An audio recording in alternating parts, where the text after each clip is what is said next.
¿Qué pasaría si te dijera que la decisión más importante de tu vida ya estaba condicionada antes de que nacieras? Piénsalo.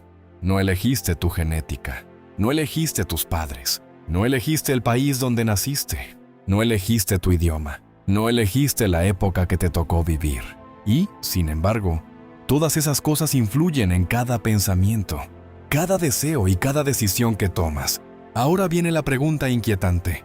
Si no elegiste las fuerzas que te moldearon, ¿realmente estás eligiendo tu vida? Durante siglos, filósofos y científicos han intentado responder una de las preguntas más peligrosas de la existencia humana. Una pregunta capaz de cambiar para siempre la forma en que entiendes la libertad, la responsabilidad y tu propia identidad. ¿Existe realmente el libre albedrío? ¿O todo estaba decidido mucho antes de que fueras consciente de existir? Hoy vamos a enfrentarnos a una de las preguntas más profundas, incómodas y fascinantes de toda la filosofía y de toda la ciencia.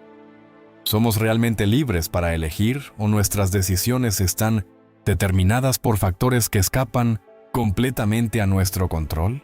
Descubriremos lo que pensaban algunos de los filósofos más influyentes de la historia. Exploraremos experimentos científicos que parecen desafiar nuestra idea de libertad y analizaremos cómo la genética, la educación, la cultura y el entorno pueden moldear mucho más de nuestra vida de lo que imaginamos. Porque si el libre albedrío es una ilusión, entonces tendríamos que replantearnos conceptos tan importantes como la responsabilidad, la justicia, el éxito, el fracaso e incluso quiénes creemos ser. Y al final intentaremos responder una pregunta tan simple como perturbadora. Si no elegiste nacer, no elegiste tu genética, no elegiste la época en la que naciste y no, elegiste gran parte de las experiencias que te formaron. ¿Cuánto de tu vida ha sido realmente una elección tuya? El problema comienza antes de que nazcas. Para entender el debate sobre el libre albedrío, primero debemos observar un hecho incómodo. Ninguno de nosotros eligió las condiciones con las que llegó al mundo. No elegiste tus padres, no elegiste tu país, no elegiste tu idioma, no elegiste tu genética, no elegiste tu nivel económico al nacer, y tampoco elegiste la época de la historia que te tocó vivir. Sin embargo, todos esos factores influyen profundamente en quién terminarás siendo. Imagina por un momento a dos personas. Una nace en una familia estable, con acceso a educación, alimentación adecuada y oportunidades. La otra nace en medio de la pobreza, la violencia o el abandono. Ambas tomarán decisiones a lo largo de su vida, pero esas decisiones no partirán del mismo punto. Sus experiencias serán distintas, sus miedos serán distintos, sus posibilidades serán distintas. Incluso su forma de interpretar el mundo será distinta. Aquí aparece la primera grieta en nuestra idea de libertad, porque solemos pensar que nuestras decisiones surgen de la nada, como si existiera un yo, completamente independiente tomando decisiones racionales. Pero la realidad es que cada decisión está influenciada por miles de factores previos. Tu educación, tus traumas, tus éxitos, tus fracasos, las personas que conociste, los libros que leíste, las ideas que heredaste, las experiencias que viviste. Todo eso se acumula y forma la persona que eres hoy. Cuando eliges una carrera, una pareja o una ideología, ¿realmente estás eligiendo libremente? ¿O simplemente estás actuando según la persona en la que te convertiste debido a circunstancias que nunca controlaste? Y aquí es donde el debate comienza a ponerse verdaderamente interesante. Porque algunos filósofos llegaron a una conclusión radical. No solo no elegimos las condiciones de nuestra vida, tal vez tampoco elegimos nuestras decisiones. Y precisamente esa idea fue defendida por algunos de los pensadores más influyentes de la historia. De ellos hablaremos en el próximo capítulo. Schopenhauer y la ilusión de la libertad. Uno de los filósofos que más cuestionó el libre albedrío fue Arthur Schopenhauer. Su famosa frase resume perfectamente su postura. El hombre puede hacer lo que quiere, pero no puede querer lo que quiere. A primera vista parece una contradicción, pero encierra una idea profunda. Imagina que hoy decides comer una pizza. Podrías decir, yo elegí comer pizza, y es cierto. Pero Schopenhauer te haría una pregunta incómoda. ¿Por qué quisiste pizza y no otra cosa? ¿Elegiste realmente ese deseo? ¿O el deseo simplemente apareció en tu mente? Piensa en ello. No eliges qué te gusta, no eliges de quién te enamoras, no eliges qué te resulta atractivo, no eliges qué te da miedo, no eliges qué te enfurece. La mayoría de esos impulsos aparecen antes de que tengas tiempo de analizarlos. Según Schopenhauer, detrás de nuestras decisiones existe una fuerza irracional que llamó la voluntad. Una energía ciega que impulsa nuestros deseos, necesidades e impulsos. Creemos que decidimos libremente porque somos conscientes de nuestras acciones, pero no somos conscientes de todas las causas que producen esas acciones. Es como ver solo la punta de un iceberg. Vemos la decisión final, no vemos las miles de influencias que la hicieron posible. Por ejemplo, una persona puede creer que eligió convertirse en médico por vocación, pero detrás de esa elección pueden existir expectativas familiares, admiración por alguna figura de su infancia, necesidades económicas, experiencias personales o incluso rasgos de personalidad heredados genéticamente. La decisión parece libre, pero cuando observamos más de cerca, descubrimos una larga cadena de causas que la empujaron en una dirección específica. Para Schopenhauer, la libertad absoluta era una ilusión. No porque seamos robots, sino porque nuestros deseos ya vienen condicionados por fuerzas que no controlamos. Y si eso ya resulta inquietante, lo que vino después fue aún más perturbador. Porque siglos más tarde algunos científicos intentaron comprobar si nuestras decisiones ocurren antes de que seamos conscientes de ellas. Y los resultados sorprendieron incluso a quienes realizaron los experimentos. De eso hablaremos en el próximo capítulo. Cuando tu cerebro decide antes que tú. Durante siglos, el debate sobre el libre albedrío fue principalmente filosófico. Pero en la década de 1980 ocurrió algo inesperado. Un neurocientífico llamado Benjamin Libet decidió investigar qué sucede en el cerebro justo antes de tomar una decisión. El experimento parecía sencillo. Los participantes debían mover un dedo cuando quisieran, sin planificación, sin instrucciones complejas. Simplemente moverlo en el momento que sintieran el deseo de hacerlo. Mientras tanto, los investigadores monitoreaban su actividad cerebral. Lo que descubrieron fue sorprendente.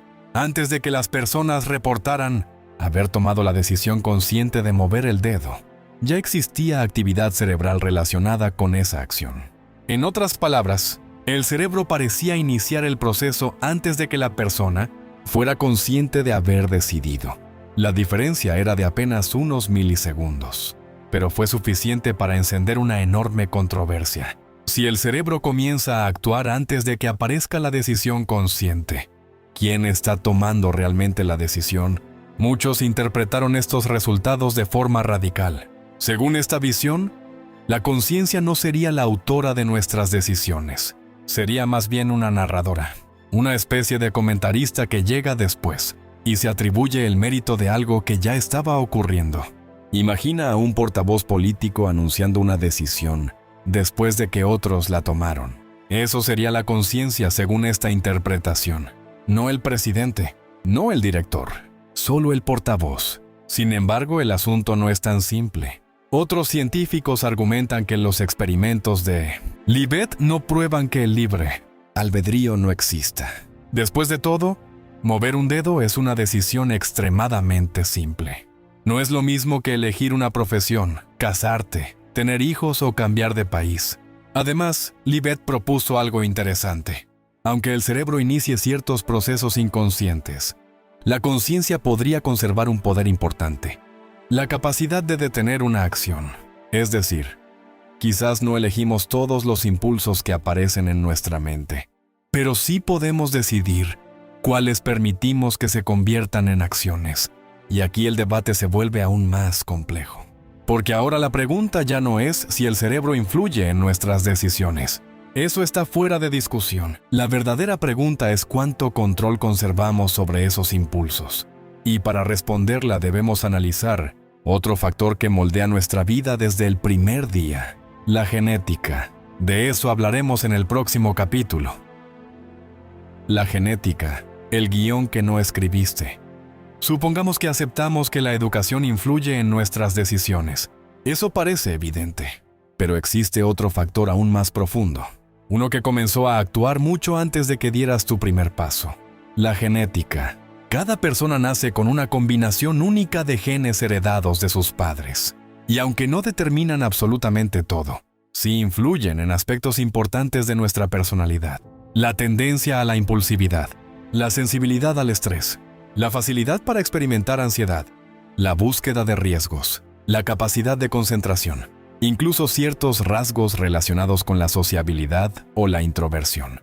Piensa en dos hermanos criados en la misma casa, con los mismos padres, las mismas reglas, la misma escuela, y sin embargo, uno puede ser tranquilo y reflexivo mientras el otro es impulsivo y temerario. ¿Por qué ocurre eso? Parte de la respuesta parece estar en diferencias biológicas que nadie eligió. Y aquí surge una pregunta incómoda.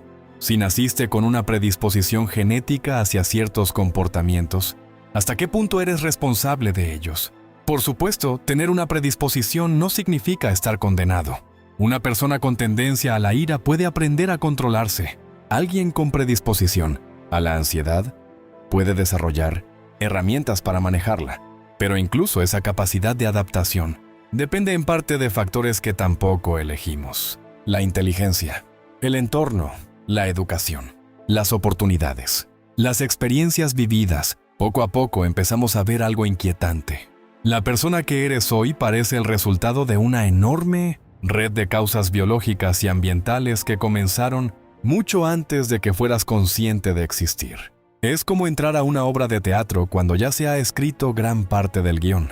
Puedes improvisar algunas líneas, puedes cambiar ciertos detalles, pero no comenzaste desde cero.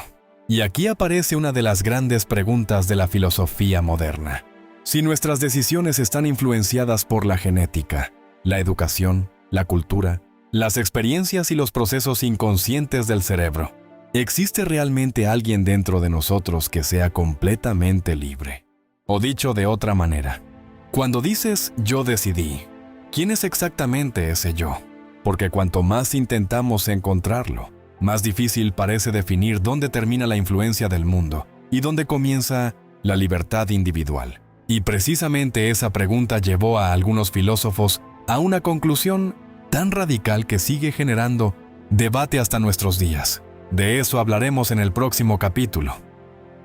Spinoza, la libertad es entender las causas.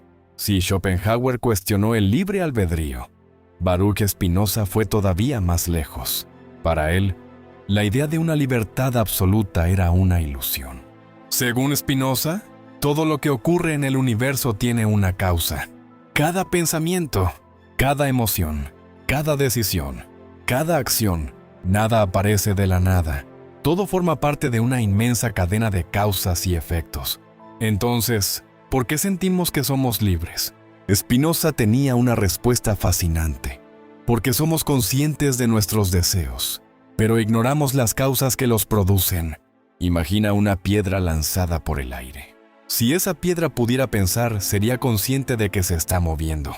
Pero como desconocería la fuerza que la lanzó, podría creer que se mueve por voluntad propia. Spinoza decía que algo parecido ocurre con nosotros. Somos conscientes de nuestras decisiones, pero normalmente desconocemos las miles de causas biológicas, psicológicas, culturales e históricas que contribuyeron a producirlas. Por eso sentimos que elegimos libremente, no porque seamos completamente libres, sino porque desconocemos gran parte de lo que nos determina. Sin embargo, aquí aparece algo importante. Spinoza no era un fatalista. No creía que debiéramos rendirnos y aceptar pasivamente todo lo que ocurre. Al contrario, para él, la verdadera libertad no consistía en actuar sin causas. Eso sería imposible. La verdadera libertad consistía en comprender las causas que nos mueven. Cuanto más entiendes tus emociones, tus impulsos, tus miedos y tus deseos, más capacidad tienes para actuar de forma consciente en lugar de reaccionar automáticamente. Por ejemplo, una persona dominada por la ira cree estar actuando libremente, pero en realidad está siendo arrastrada por una emoción que no comprende. En cambio, quien entiende esa emoción puede observarla, analizarla y responder de manera más racional. Según Spinoza, eso es acercarse a la libertad, no escapar de las causas, sino entenderlas. Y esta idea cambia por completo la discusión. Tal vez la pregunta no sea si somos completamente libres o completamente determinados.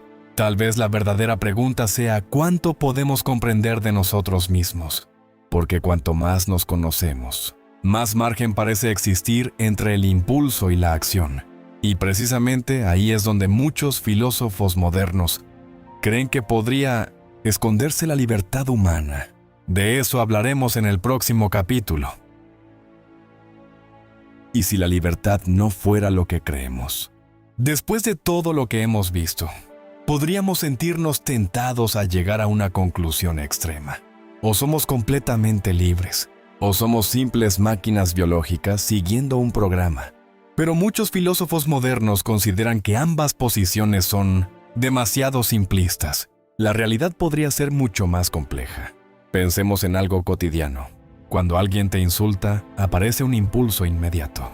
Tal vez ira, tal vez deseo de responder, tal vez ganas de atacar. Ese impulso surge de forma automática. No lo elegiste. Simplemente apareció. Pero después ocurre algo interesante. Puedes actuar inmediatamente o puedes detenerte, pensar, analizar las consecuencias y decidir cómo responder. Aquí es donde algunos filósofos y científicos creen que podría existir un espacio para la libertad. No necesariamente en la aparición de los impulsos, sino en la forma en que respondemos a ellos. Después de todo, nadie elige los pensamientos que llegan espontáneamente a su mente. Nadie decide qué emoción sentirá en el próximo segundo. Pero sí podemos desarrollar la capacidad de observar esos impulsos antes de actuar. Por eso dos personas pueden experimentar el mismo enojo y reaccionar de maneras completamente distintas. Una golpea una pared, la otra respira profundo y se aleja.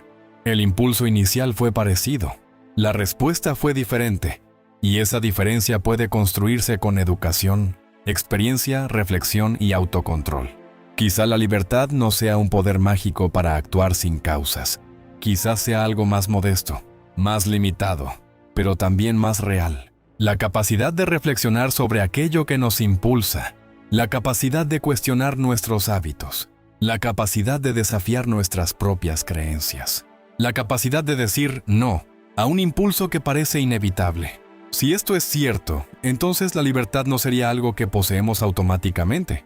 Sería una habilidad que desarrollamos, una conquista, no un regalo. Y esta idea nos lleva directamente a la pregunta final. La pregunta que ha dividido a filósofos, científicos y pensadores durante siglos.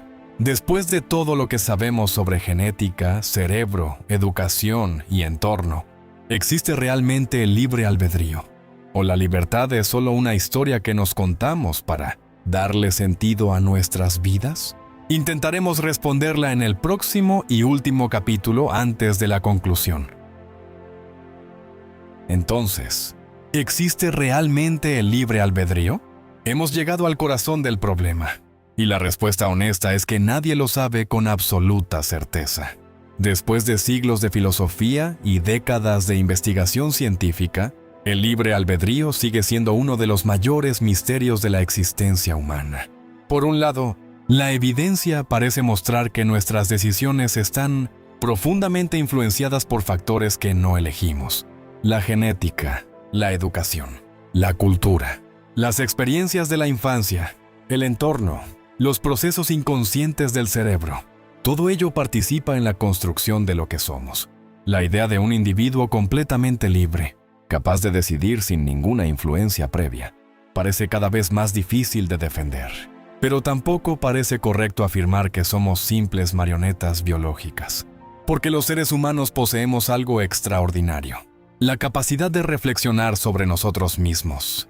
Podemos observar nuestros pensamientos, cuestionar nuestras creencias, modificar nuestros hábitos cambiar de opinión, aprender de nuestros errores y actuar en contra de impulsos que parecen naturales. Un alcohólico puede dejar de beber. Una persona agresiva puede aprender a controlarse. Alguien criado dentro de una ideología puede cuestionarla y abandonarla. Si todo estuviera completamente determinado, estos cambios serían difíciles de explicar. Quizá por eso muchos filósofos adoptan una posición intermedia. No somos totalmente libres, pero tampoco estamos completamente determinados. Vivimos dentro de límites que no elegimos. Sin embargo, dentro de esos límites existe cierto margen de maniobra. No elegimos las cartas que recibimos, pero sí podemos influir en cómo jugamos la partida. Y tal vez ahí se encuentre la forma más realista de entender la libertad. No como una independencia absoluta de todas las causas, sino como la capacidad de comprenderlas, cuestionarlas y actuar conscientemente dentro de ellas.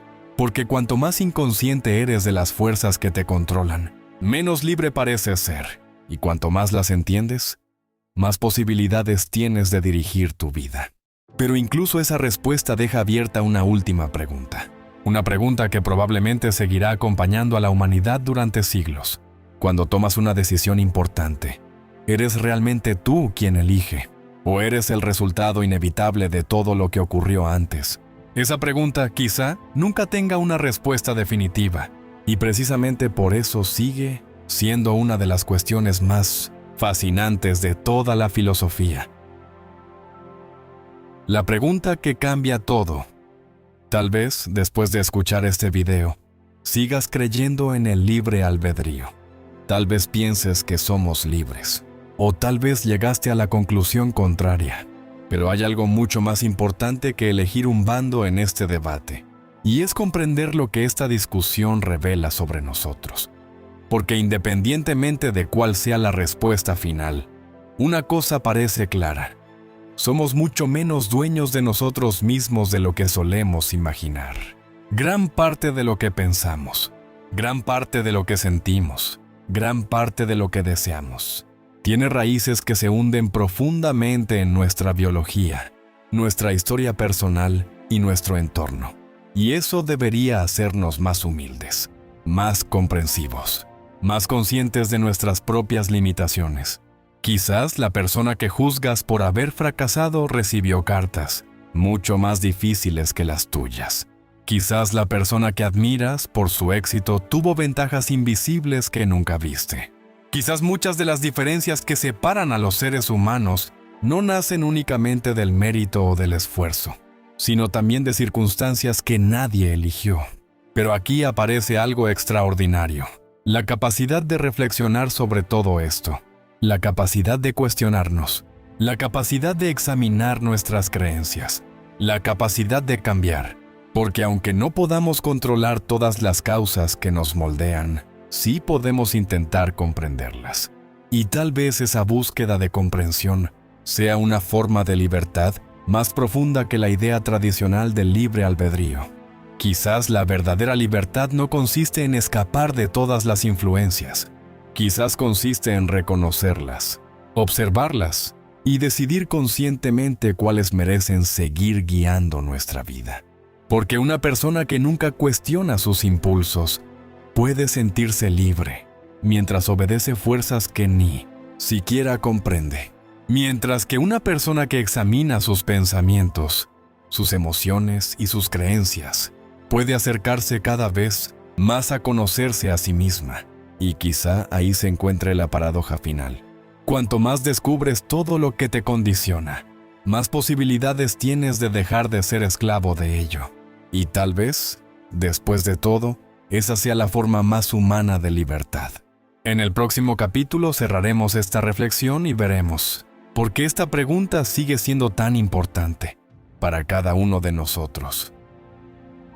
¿Por qué esta pregunta importa tanto? A primera vista, el libre albedrío puede parecer un debate filosófico interesante, pero lejano de la vida cotidiana.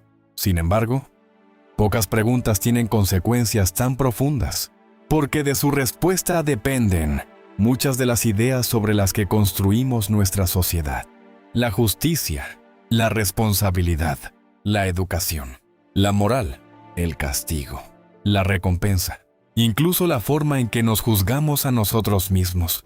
Si una persona es completamente responsable de todo lo que hace, entonces parece lógico premiar sus éxitos y castigar sus errores. Pero si gran parte de lo que somos depende de factores que nunca elegimos, la situación se vuelve mucho más compleja. No significa que debamos eliminar la responsabilidad. No significa que todo esté permitido. Significa que quizá deberíamos comprender mejor las causas detrás de los comportamientos humanos antes de juzgar tan rápidamente. Piensa en algo simple. Cuando observamos el éxito de alguien, solemos ver el resultado final.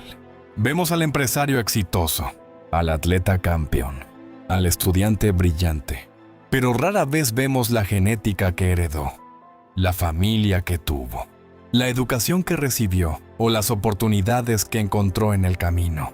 Y ocurre lo mismo con el fracaso. Muchas veces juzgamos a las personas sin conocer la historia completa, sin saber las batallas que enfrentaron, sin conocer los límites con los que comenzaron la partida. Por eso este debate no trata únicamente de filosofía. También trata de empatía, de humildad, de reconocer que la vida humana es mucho más compleja de lo que solemos admitir. Y quizás ahí se encuentre una de las lecciones más valiosas de todo este recorrido.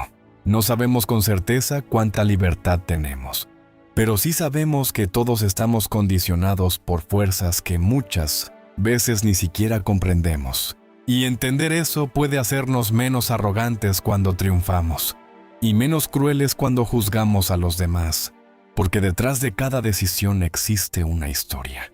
Detrás de cada persona existe una cadena de causas invisibles, y cuanto más conscientes somos de ello, más profunda puede volverse nuestra comprensión del ser humano.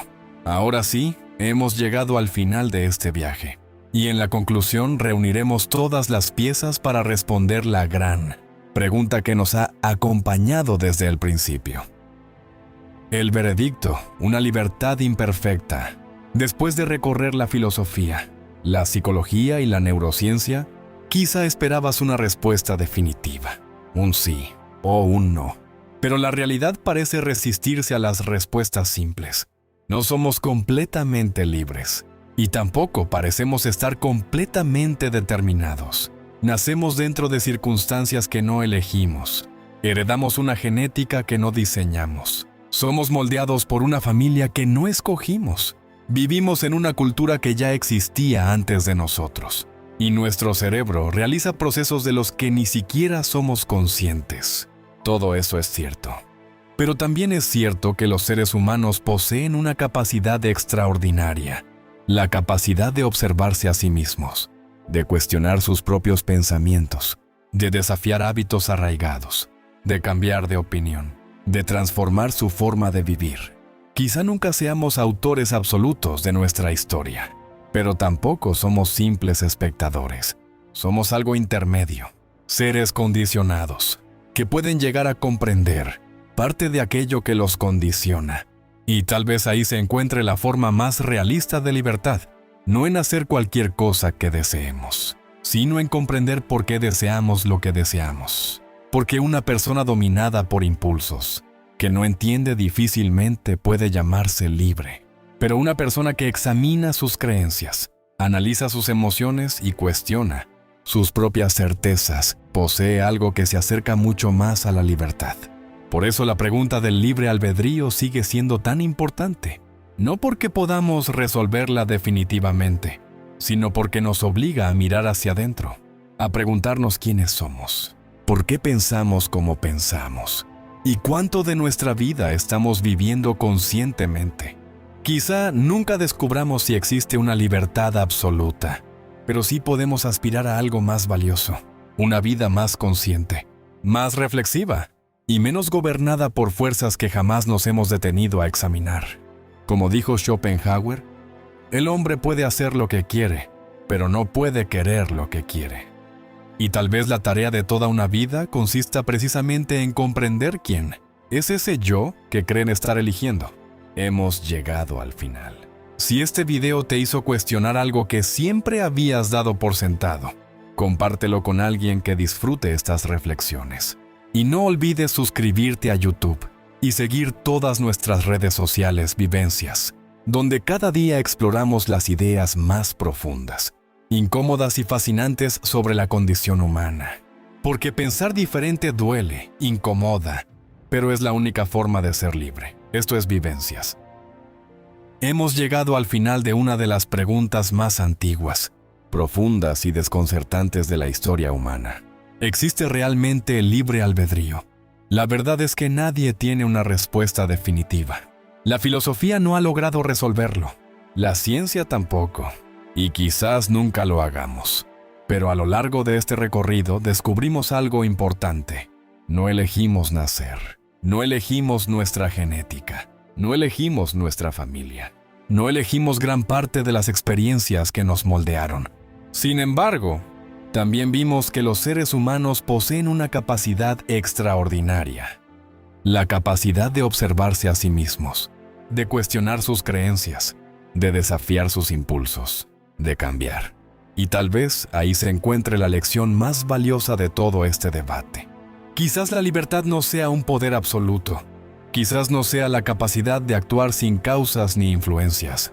Quizás la verdadera libertad consista en comprender cada vez mejor aquello que nos mueve. Porque cuanto menos entiendes tus miedos, tus deseos y tus condicionamientos, más fácil es que ellos controlen tu vida. Pero cuanto más consciente te vuelves de ellos, más espacio aparece entre el impulso y la acción. Más espacio para reflexionar, más espacio para decidir, más espacio para construir una vida deliberada en lugar de una vida automática. Y tal vez esa sea la paradoja final. Quizás nunca seamos completamente libres, pero podemos llegar a ser mucho más libres de lo que éramos ayer. Por eso la pregunta no debería ser solamente, ¿existe el libre albedrío? Tal vez la pregunta más importante sea, ¿cuánto de tu vida estás viviendo conscientemente y cuánto simplemente estás reaccionando a fuerzas que nunca te has detenido a examinar? Déjame tu opinión en los comentarios. ¿Crees que somos realmente libres o que nuestras decisiones están determinadas por causas que escapan a nuestro control? Quiero leerte. Y si disfrutas este tipo de reflexiones sobre filosofía, psicología, sociedad y la condición humana, suscríbete a YouTube y síguenos en todas nuestras redes sociales Vivencias. Comparte este video con alguien que disfrute cuestionar las ideas que la mayoría da por sentadas. Porque pensar diferente duele, incomoda, pero es la única forma de ser libre. Esto es Vivencias. Nos vemos en el próximo video. Esto es Vivencias. Hasta el próximo video.